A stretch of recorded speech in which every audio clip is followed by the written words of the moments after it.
Bonjour et bienvenue sur le podcast One Thing in a French Day. Aujourd'hui, jeudi 12 septembre 2019, cet épisode, le numéro 1702, s'intitule « Les glaces de Glazed ». Je m'appelle Laetitia, je suis française, j'habite près de Paris et je vous raconte au travers de ce podcast un petit bout de ma journée. Le texte de ce podcast est disponible en vous abonnant à la newsletter sur www.onethinginafrenchday.com. Vous pouvez également suivre le podcast sur Facebook ou sur Instagram. Allez, avant de commencer, une petite annonce. Auditeurs du podcast ou abonnés à la newsletter, je vous invite à donner votre avis sur le podcast One Thing in a French Day. Je viens de mettre en ligne un sondage de 8 questions à propos du podcast. Vous pouvez répondre au sondage en français ou en anglais. D'avance, un grand merci. Vous trouverez le lien du sondage sur le site www.onethinginafrenchday.com. Allez, les glaces de Glazed. L'été se termine, j'ai presque envie de dire déjà. Le temps devenu gris, le petit vent frais le matin, les hirondelles parties, les jours qui raccourcissent, mine de rien, l'école qui a repris. Nous sommes en train de plonger dans l'automne.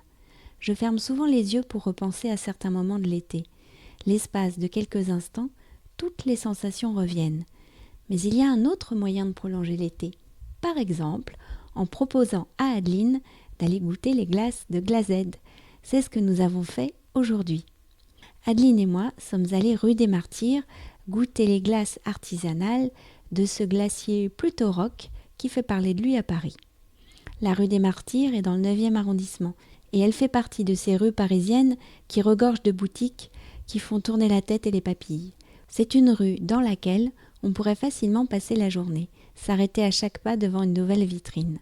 La boutique de Glazed est une petite boutique dans laquelle on ne peut pas s'installer pour déguster, mais heureusement, un banc et quelques tables ont été installés à l'extérieur. De quoi faire une petite pause. Le service est sympa, détendu et avenant. Après avoir dégusté nos glaces, j'ai posé la fameuse question à Adeline, parce qu'à chaque fois, c'est vrai, je suis curieuse de connaître ses impressions. Pas vous ? Alors, moi j'ai choisi la Mr Green, qui est une glace à la pistache et à la crème de sésame noire. Et je dois dire que j'étais totalement convaincue par le mélange. C'est extrêmement gourmand. On sent distinctement les deux et pourtant c'est parfaitement orchestré. J'ai vraiment adoré. Et je dois dire que j'apprécie particulièrement la démarche de ce glacier qui est très créatif, qui ne tombe pas dans les parfums classiques, mais qui, au contraire, cherche des choses très originales, en associant des fruits qu'on n'a pas l'habitude de voir ensemble, mais également qui travaille beaucoup les épices, les herbes aromatiques et même l'alcool. Oui, c'est vrai que moi j'avais pris une glace, un sorbet carotte badiane et que je t'ai fait goûter. Et qu'est-ce que tu en as pensé ? Alors, j'ai un petit peu moins aimé, je dois dire. Je trouve qu'on sentait beaucoup la badiane et pas tant que ça la carotte. Bon, il faut dire que la carotte, en dehors de son côté sucré, ça n'a pas un goût extrêmement marqué. Mais on aura peut-être l'occasion d'en reparler. Oh, super! One Thing in a French Day, c'est fini pour aujourd'hui. Vous pourrez retrouver le début du texte de ce podcast ou vous abonner à la newsletter sur www.onethinginafrenchday.com.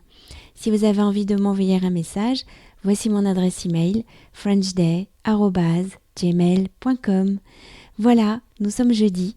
Je vais vous souhaiter de passer un très bon week-end et je vous dis à mardi prochain. Au revoir.